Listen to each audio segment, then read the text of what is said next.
Welcome back to the Two Comma Club podcast. Today I am joined by Eric Castellano. Really excited about this episode.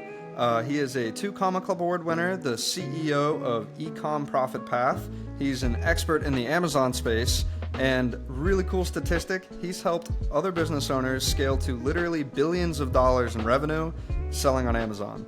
So Eric, if you wouldn't mind kind of telling everybody how you got into this space, that'd be awesome. Yeah, absolutely, John. Appreciate you having me on. Excited to be here. So I've been selling it in online for over 13 years now, and 13 years ago, the business started as just a fleeting thought, an idea through conversation, through a family member who knew somebody who bought a house from selling online. And we were like, wow, this person bought a house in 8 or 9 months selling online. I should probably try this myself. So I started selling products out of my best friend's basement, me and my business partner, Sebastian.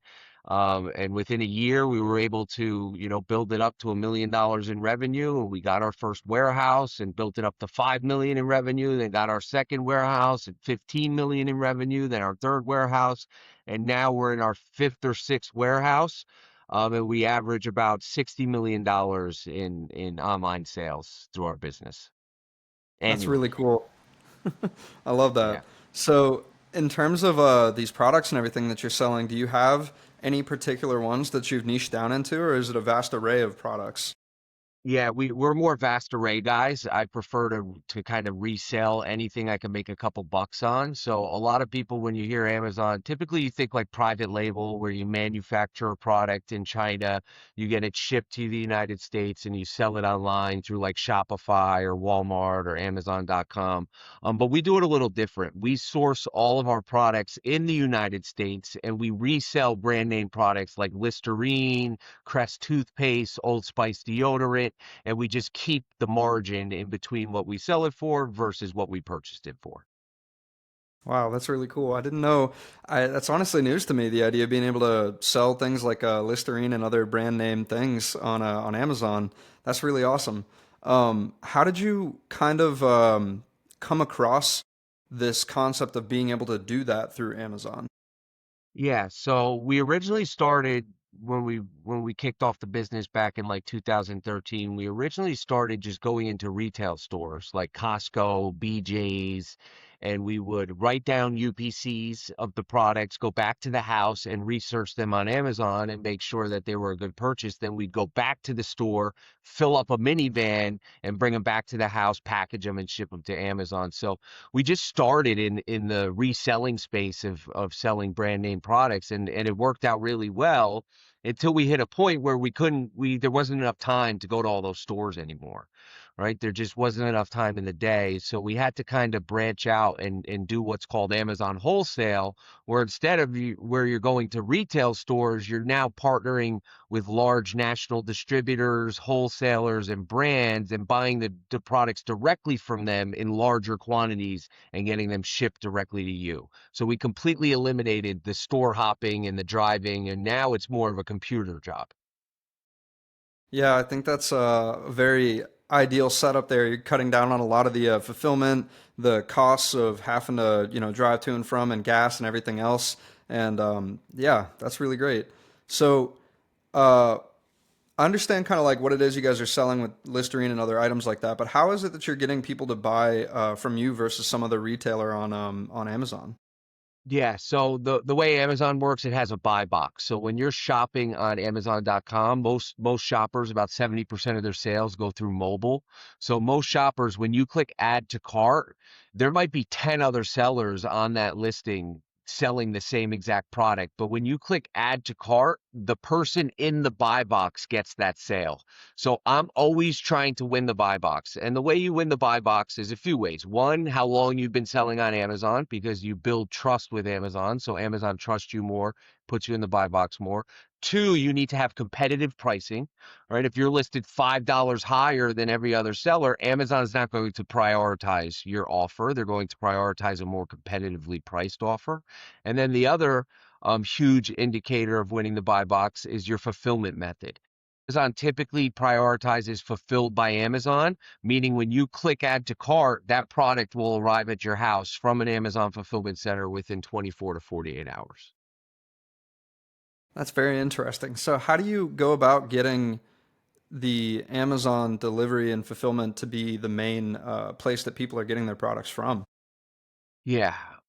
So there's really only two options to sell on Amazon. The first is fulfilled by merchant, which means that when an order comes in, I'm physically packaging that order, putting a label on it, and shipping it to the customer, right? But my preferred method and the best way to really scale a large Amazon business is the FBA model, which is fulfilled by Amazon, where all we do is we get the products, we add a special label to them, ship them to Amazon. They sit in Amazon's warehouses, and then we don't have to manage any fulfillment for the inventory. Amazon handles all of the packing and the shipping to the end customer. Awesome. So how is it that you guys go about like driving traffic to it? Is it specifically just like Amazon, or are you guys running ads or anything on the back end too? Like, walk me through that. Yeah, so we run a little bit of ads, maybe 10 or $15,000 a month for our wholesale products. When you look at it versus the, 5 or $6 million in monthly revenue we average, it's a very small advertising cost. And the reason why you don't have to really prioritize ad spend is because these are well-known, very trusted products that people have been using for years. Like me, I've been using Crest toothpaste since I was a little kid. I don't need to see an advertisement for Crest toothpaste. When I'm running low on Crest toothpaste, I just hop into Amazon, add it to my cart, buy it. It's at my house the next day. So we're leveraging the brand reputation and all of the existing customers. So little money is spent on advertising, driving traffic to those listings. That's awesome. And then from like uh, I guess like a value ladder perspective, do you guys have anything that you're selling on the backside of these in any capacity, or like email lists that you're building or anything like that? No, so unfortunately, Amazon makes it very, well, impossible, not very complicated. They make it impossible. They do not provide any customer data to third-party sellers. So we cannot retarget these customers. Now, Amazon offers some internal campaigns through a program they have called Brand Registry, which is a little more exclusive program, which we have a lot of brands set up in Brand Registry. Through Brand Registry, you can remarket customers who maybe added a product to their cart and didn't purchase it, or who've looked at the listing multiple times, didn't purchase it, or purchased it in the past but haven't purchased it in a while. Amazon allows you to set up email marketing campaigns to target those customers with discounts, which is amazing. But the negative side of Amazon is we don't own any of the customer data. Man, that's fascinating. Yeah, it sounds like they do a really good job of kind of gatekeeping that communication there, Yes. making sure that you're only operating through them, which Yep. I mean, that's really fascinating. I didn't know that it went that deep because like, I know a little bit about the FBA space and how, they are in charge of all the delivery and everything, but I didn't know they'd gatekeep all that information. That's fascinating. Yeah, yeah, Um, they want to keep it all in house, all on the market, and honestly, I don't have any issues with it because well, when you're selling FBA, you have access to almost 180 million Prime members in the United States, which is just a huge database of customers ready to buy. yeah, yeah. So it sounds like they come preloaded with the list that you get to market to, essentially, if I'm hearing you Yeah, that's correctly. bigger than any list I'd be able to create, John. You Right, know? that's very significant numbers there.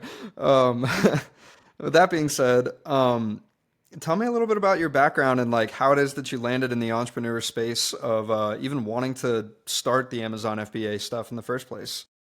Yeah, so my background was riddled with drug addiction, homelessness, and my best friend Sebastian, he went through a similar kind of struggles and issues in his life, but he got sober back in like 2011 or 12.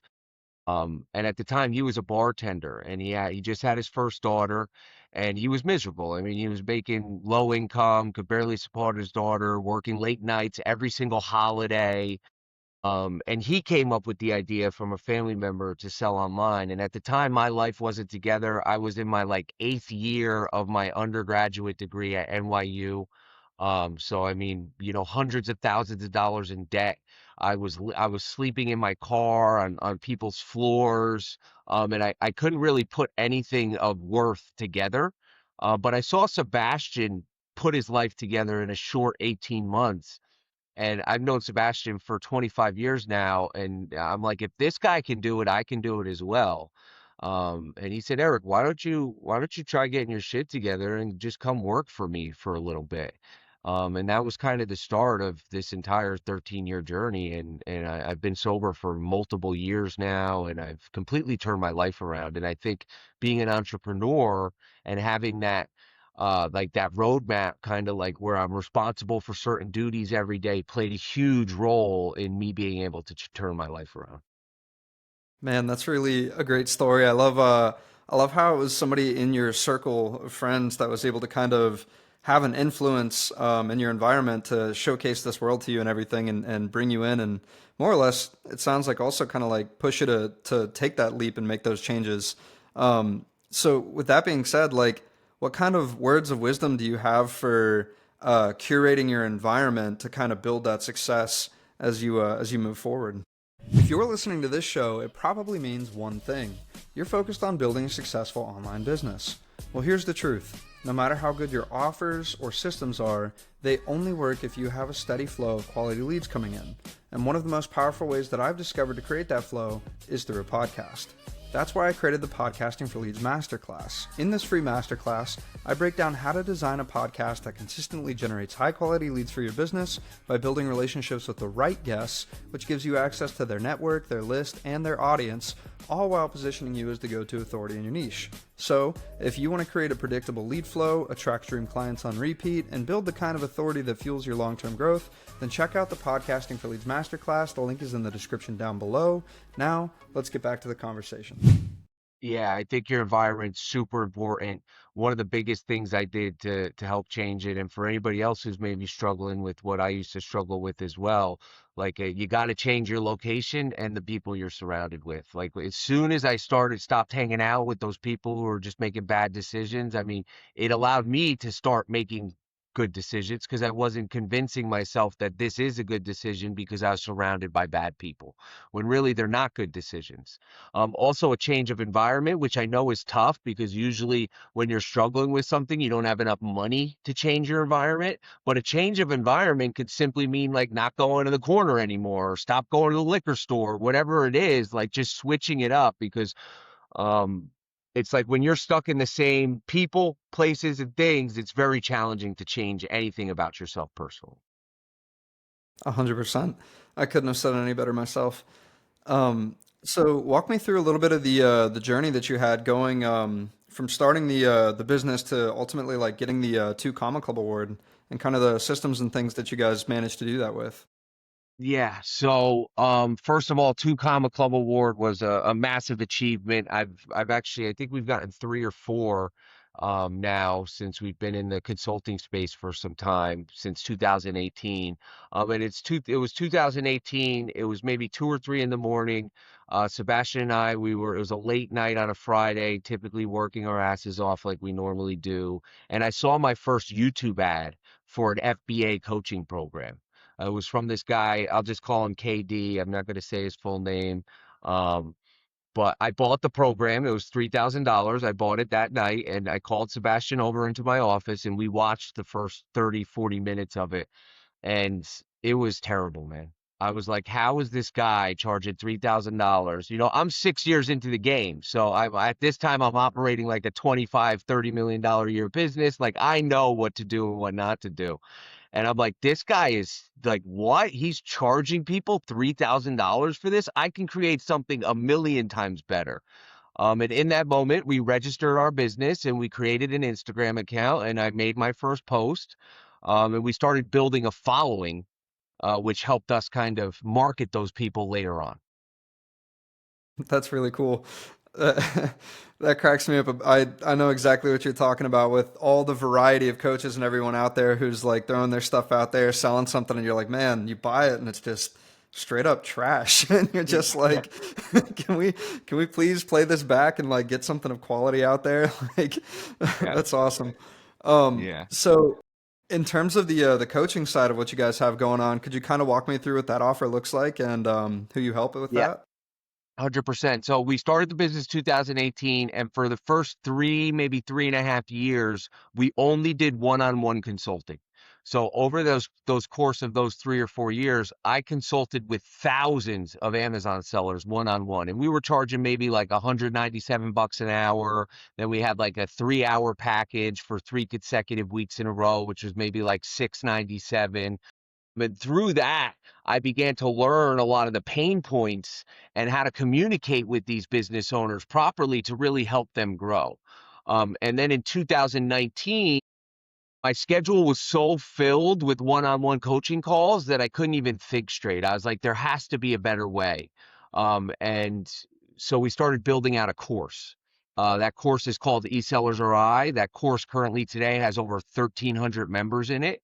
It started off as a $3,000 coaching program, and within the first week, we got over 250 people to sign up for it. And my life was changed forever. So it was it was a lot though. It took us almost a year to build out that full program. It's like 60 hours of coaching, live weekly coaching calls, private community support, the whole nine. Wow. Sounds like there's a lot of gold nuggets in there. That's really cool. Yeah. Um, Yeah. so when you guys first started this, I heard you say that you created a social media account and you started posting content. Was that the main traffic source that you guys were using to get people into the coaching program? 100%. At the time, we weren't hitting up ClickFunnels events and funnel hacking live, so I didn't know anything about like lead magnets or opt-in pages and collecting email data. So we were just marketing people through Instagram. Instagram's still our main driving factor for, our consulting business. Probably 60% of our business comes from Instagram, but we've since created, a YouTube channel, TikTok accounts, Twitter accounts, all the additional accounts to kind of market people in other ways as well. But I think the social media aspect was one of the main reasons we were able to achieve multiple two Comma Club awards over the years. That's awesome. Total side tangent. I'd love to go down with you for a second. Is in the content arena of what you guys are doing, like what kind of content are you guys putting out there, and what have you found is like the best performing types of content? Because with the variety of products that you guys have, like I could think that there'd be 1,000 different ways to do it, and it's like you guys clearly have made some success in your arena of things here, and I'd just love to know what you found. Yeah, so oddly enough, or maybe not oddly enough, people love to see sales revenue screenshots and like anything in the warehouse because we have a 50,000 square foot warehouse. Anything where we're showing our operation or our success through like a revenue screenshot, which isn't profit, but people love it. People eat it up.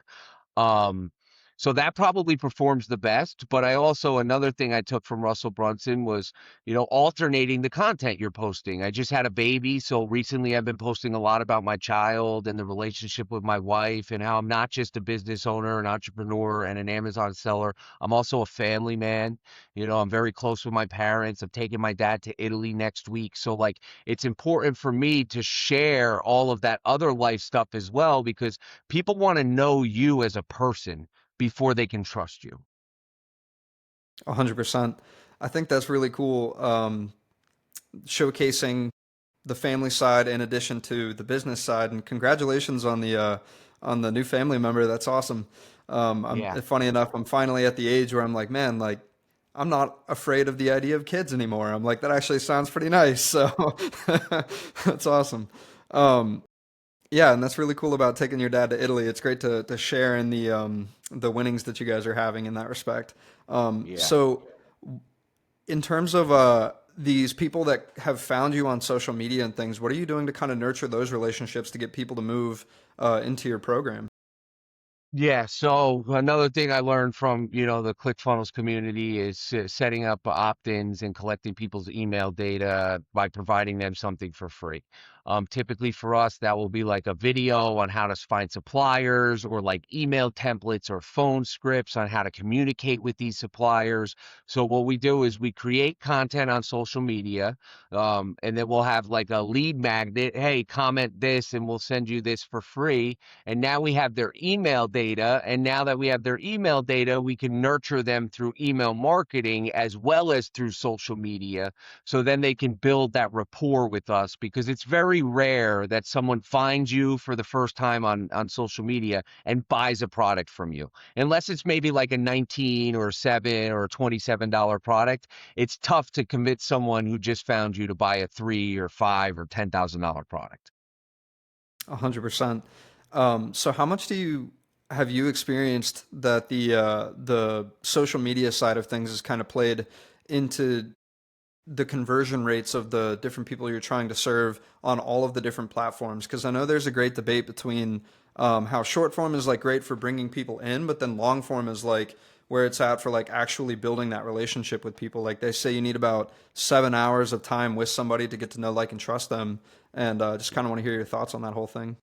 I would agree with that 100%. A majority of the people when they join our call or our community, for the first from 2018 to 2024, I literally took every single sales call in my business. I just recently hired a sales team. So I've talked to 90% of the people who are in our program actively today personally and onboarded them myself. And a lot of times in those calls, they'll tell me, Eric, I've been following you on YouTube and watching your free game for 18 months. You provide so much value. I had to get on this call and buy this program. So I think the long form is super important. The short form, there's only so much you can teach in a 30, 60-second clip. 100%. That's awesome. Um, so once people kind of come into your world and everything, like what are some of the biggest issues that you are able to help them solve that they keep running into when it comes to the Amazon space? Yeah, so definitely some of the biggest issues are finding suppliers and brands to buy products from.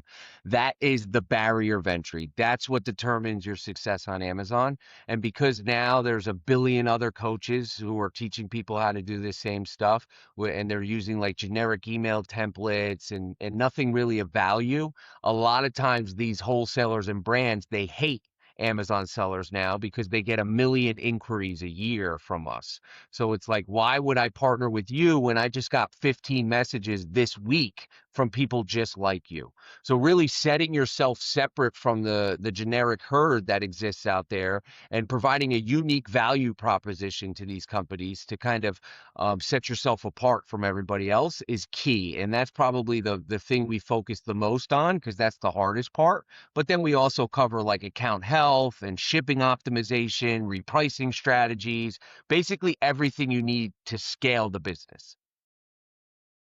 That's very interesting. I know I've heard a quote from a gentleman that I was just on his podcast not so long ago by the name of Daniel Den. And in his book that he wrote, Ideas That Influence, I think is what it's called, he basically talks about the idea that you need to be different. Like it's either you have a different product or you have a different approach to the way you do things. And I think you just kind of nailed that concept. And I'm curious to know what are some of those strategies or examples that you've seen of how people have been able to differentiate themselves when approaching those wholesale deals. Yeah, so one specifically would be like if you're contacting a brand, right? The difference between a wholesaler and a brand. A wholesaler will have like thousands of different products, but a brand will probably only sell their brand, right? So like a value proposition for a brand is reviewing their Amazon listings and seeing where improvements can be made, right? Maybe they need better images, or maybe they don't have any videos, or maybe they don't have any video reviews. Maybe their SEO needs a lot of work and the keywords that people are searching aren't embedded in the back end or the front end of that listing. So it's not populating when people search that product. So those are all enhancements. And I wouldn't pitch all of those at once because then you're just giving too much value and the person may be confused. I would pick which one I think is the thing they need to fix. And a lot of times I'll even get the images created for them and just say, hey, here's some images. They will definitely increase your conversions. I suggest uploading them. This is just one of the many things we can do for your company. That's great. I really endorse that idea a lot. I think, I'm not in the Amazon space myself, but what I do see on the Instagram side of things all the time is I get hit up by a lot of different video editors and other things of that nature. And whenever they're trying to like pitch their stuff, the one thing that I wish they would do is just show what they can do when they come with the pitch, right? And it's like it sounds like exactly what you're talking about there.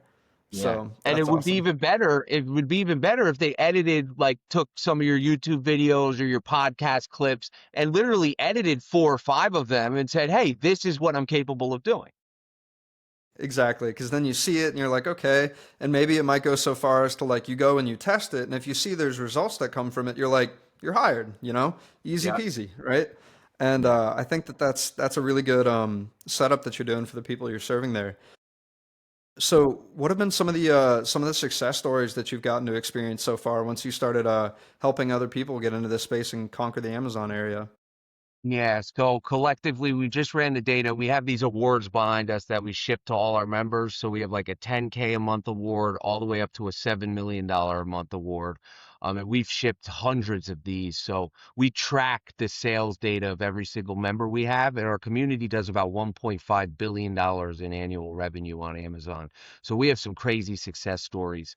I was just talking on the smaller side. I was just talking to a woman in our community for about a year now, Tiffany. She lives with her mother in a two-bedroom apartment in the Bronx, right? No elevator, two-story walk up. She's making 7 grand a month reselling products on Amazon as a full-time income. I mean, that's an impressive story for someone who lives in the inner city and with her mom in a two-story walk up, no elevator, no warehouse, 7 grand a month. Yeah, that's life-changing money right there for people in those situations like that. Literally, like, wow, that is so awesome. I love hearing stories like that as we do this podcast and everything because a lot of my background comes from the place of the financial education space, and I think that everybody who's in Yeah. business is playing that same game and everything. And a lot of people who get into it, they're probably suffering from some kind of pain financially, and or they're seeking some kind of pleasure financially, right? And Yeah. so I don't know if there were any moments in your life where you were kind of in a similar setup that you had enough pain to kind of change and what that looked like in terms of your business and everything. Yeah, I think it happens probably for me every 2 years, maybe every 18 months. There's enough pain, and I'm at an integral point of that pain right now, right where Amazon has implemented some new fees and some new shipping structures that make it just a little more complicated to understand. So it's more challenging to convince a brand new seller to get into the Amazon space. So we've had to pivot not only our market strategies, our marketing strategies, but also our offerings as well, right? Because someone who's like on the fence, maybe they don't want to invest 4 grand into a program. Maybe they want to buy something that's like a monthly subscription. So I feel like I'm feeling that pain now with the decrease in the consulting side of the business in order to turn it around and get it not just to the level that it was at, but also surpassing the level it was at. Yeah, I think you're onto something with that idea of potentially doing like a monthly recurring offer there for the courses in the community and everything.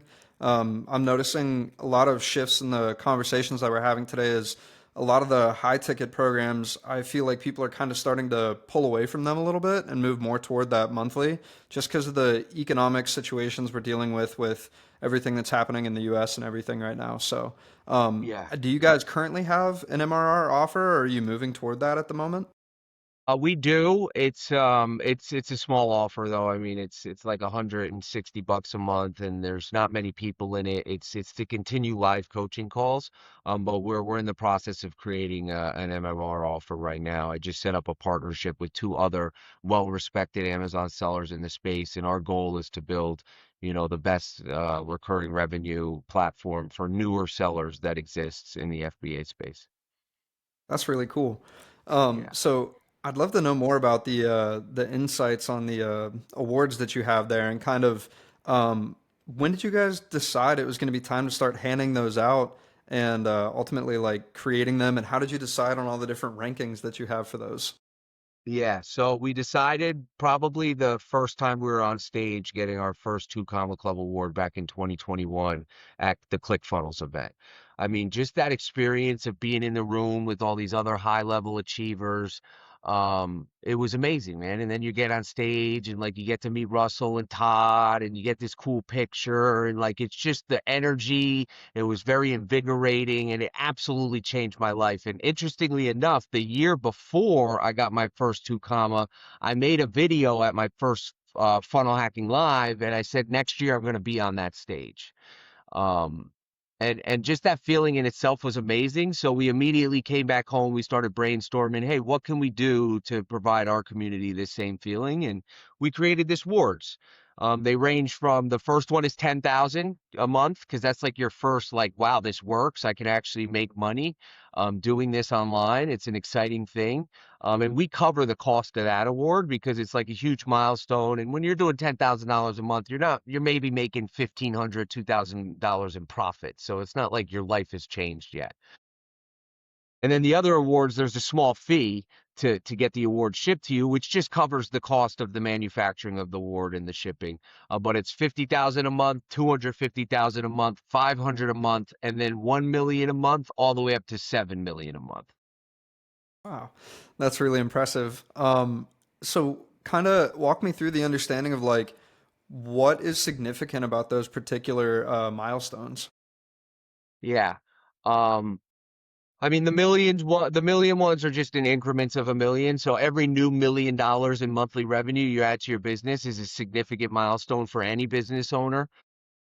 And then the other ones were they were just even numbers that made a lot of sense, right? Like the 10K, 50K, 100K. It's just kind of like these numbers where like you hit your first 50K and you feel it. It just hits different than $44,000 or $39,000. You're like, wow, I hit my first $50,000 in this business. So it's just really exciting. We had one guy who joined our community. This was probably 21, so probably 4 years ago when he first joined our flagship program, eSellers Arrive, which is a couple $1,000 course. He was doing maybe $50,000, $60,000 in monthly revenue.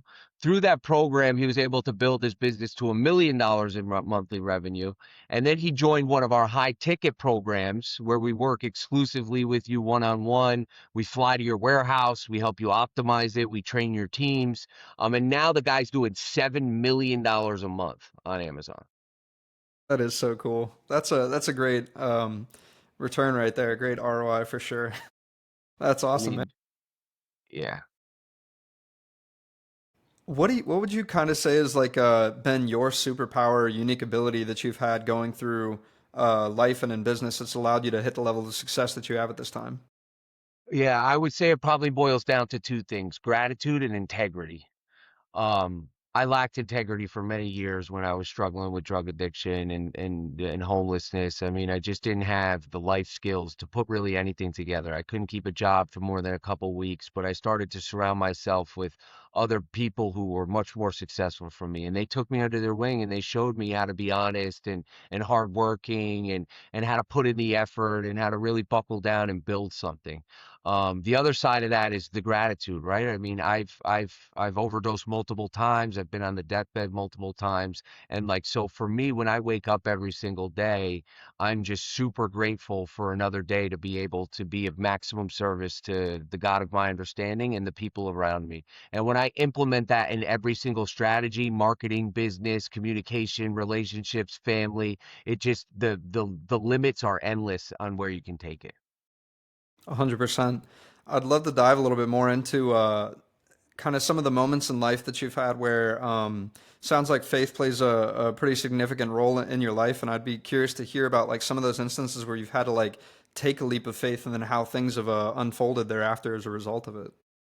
Yeah, so I would say the most recent, there's a few, but the one that comes to mind is our most recent move to our new facility. As business owners, you're always taking risks in your companies.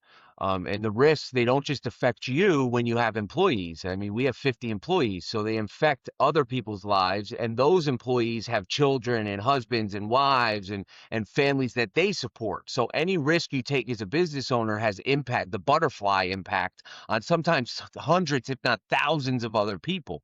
Um, so we were at a point right after COVID where our business exploded, right? Online sales skyrocketed. Everybody was buying products online, and we were running out of space in our 25,000 square foot warehouse.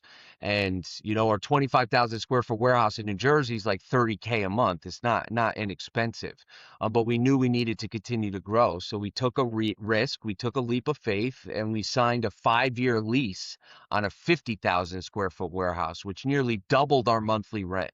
It was very scary, man. It was terrifying, but I feel like as business owners, when we put our backs to the wall, we typically operate better because when everything's on the line, we know we have to show up and perform. So that's probably one of the most recent stories I could share where, taking that leap of faith has not only paid off, but it was also very challenging to make that decision internally. Yeah, I definitely can imagine. That's quite the commitment. But you guys are doing numbers that, you'll be able to handle it, I'm sure, and everything of that nature. But it really reminds me of that Tony Robbins quote, right? It's the one where he talks about like if you want to take the island, you have to burn the boats. Burn the And boats, like, yeah, that one, dude, that one gets me every single time. Every time that I think about any moment where we're getting ready to pivot in business or do something crazier that it's like, I don't know how this is going to work out. It's like, well, we can make it work out if we just burn the boats. It's gonna be crazy. What are some of the goals you're working toward in 2025 right now? I know we're getting ready to end Q1, but what do you Yeah. have going on for the rest of the year? Yeah, so goal number one, which is on my calendar for tomorrow, I'm setting up some investment accounts for my son, right? Because when I was young, my parents never set that stuff up, and I was raised in a middle income family. We didn't really struggle, but like when I was old enough to start making decisions, I mean, I had to build everything for myself. So that's goal number one is setting up the investment strategy for little Antonio. So when he turns 18, 19, 20, 21 he's going to have millions of dollars already invested and he'll be perfectly set for the rest of his life. The other goal is I've been talking about it for probably 2 years, but I'm just busy. I want to buy some rental properties this year. I'm fortunate enough where I've been able to put a nice chunk of money aside in a high yield savings account that's ready to deploy, and I want to get either a duplex or a triplex or maybe even some Section 8 properties to help not only grow my wealth but also get some tax deductions at the end of the year for depreciation on those homes. Um, 100%. the other side is I'm obviously going to continue to grow my Amazon business. I'm going to keep growing my consulting business. We'd love to grow our high ticket offer. It ranges, it's three different levels. It's anywhere from 18K to 70K a year for the high ticket. We've had over 100 businesses in there. There's actively 50 businesses, but I'd love to help, 300 businesses in the next 18 to 24 months with that high ticket offer. And then the third thing is we built a software. It's called Source Correct. Right now, the only people who have access to it is our inner circle. We took a page out of Russell's book. I joined his inner circle, invested whatever this 650, 60 grand, changed my life. So I created my own inner circle. And now I'm able to change other people's lives. And it's been amazing. But through that, we created a software which helps you optimize your business. And it's only available to those inner circle members. But we'd love to take that public in 2025. That's really cool. I love that. I think there's a big testament to saying that success is really like modeling what's already working, and it Yeah. sounds like you're doing that really well with everything you have going on with your inner circle and everything. Yeah. What would you say is kind of like the big domino from hitting those last couple goals right now? The one thing that if you could do it, it would end up getting you there. Just allocate the time, man. If I could just allocate the time, I mean, especially with this new baby, I haven't been able to allocate much time because it's been very important for me to be there not only as a husband, but also as a father. So, I mean, in the past 2 months, I've been to the office maybe 4 or 5 times. I've been home taking care of the kid, which means I haven't been able to allocate much time to work. So the biggest domino I need to knock down is just allocating that time and putting in the work. I mean, if to buying a rental property, I could do it in 2, 3 days. I just need to set the time aside, do the research, make the connections, and purchase the property. Yeah, I will say I wanna give you a compliment though on it sounds like you're even though you are very busy, it sounds like you're putting the time where it matters the most though right now, which is with the family and everything and not missing out on these really cool and awesome moments that are coming with the newborn and everything. So congrats Yeah, on that again. thanks. Um, so given kind of all of the experiences that you've had in life and in business, like what would you say is like the number one piece of advice that you would kind of share with the world, kind of like for years to come when we're not necessarily here anymore, but people can rewatch this as it's in a video form? Yeah, I would say don't quit before the miracle happens. I've been beaten down in lowest of lows multiple times in my life, and I think the only reason why I'm able to be on this podcast today and talk to you is because I just didn't quit trying, you know. And somebody told me this, I don't remember who it was. It was that I used to go to these support group meetings when I was like initially sober, and someone said, Eric, just give yourself 1 year. Right? 1 year of dedicated, disciplined work. Put in all of your effort, show up, be responsible, take the actions. And if after 1 year you've done everything you can do, it doesn't pan out the way you expected it, you can always go back to driving Uber or being a waiter or working construction, or you could always do what you know how to do. But if you don't take the risk and take the initiative, you'll always be wondering and you'll be sitting on the porch when you're 70-year-old talking to your wife with your dog on your lap saying, damn, I wish when I was 28, I took that risk. Yeah, for sure. That's really profound advice there, and I resonate with that in a lot of different ways. I think that there's been a lot of times, especially in the past like couple of years, where like I start getting momentum in something, and then like it's almost as if there's some kind of spiritual blockade there, where it's like I end up gaining this momentum, and then I end up in this position where I just don't necessarily feel like I can keep moving, whether it's imposter syndrome or other things of that nature. And I'd love to kind of hear your thoughts on persevering in moments like that. Yeah, I think having a network of people that you can rely on, because when you feel like that, when I feel like that, we all feel like that, right? It's a human nature to feel like that, and it's okay to feel like that. But I think when you have other people that you can connect with who have been through similar experiences and be open with them and just let them know, hey, this is how I'm feeling, this is what I'm dealing with. Like, have you been through this before? And what did you do to work through it? It's the immediate cheat code because now you're no longer guessing and trying to figure it out. You're getting a direct response from someone who's been through what you're going through and has resolved it. I mean, it's the cheat code to life. Yeah, yeah, that's really powerful. It goes back to that environment and networking piece. Um, so, in terms of like some of the biggest players that you've had that have influenced your life and helped you to get to the level of success that you're at today, like who have been some of those influential individuals, and kind of how did they help you get to where you're at? So I mean, this is the Two Comma Club podcast, so I'm going to lead it off with Russell and Todd. I mean, those guys have impacted me more than I think maybe anybody has impacted me in my entire life. They're genuine, they're hardworking, they're super intelligent, and they have no problem changing the lives of other people. Huge inspiration.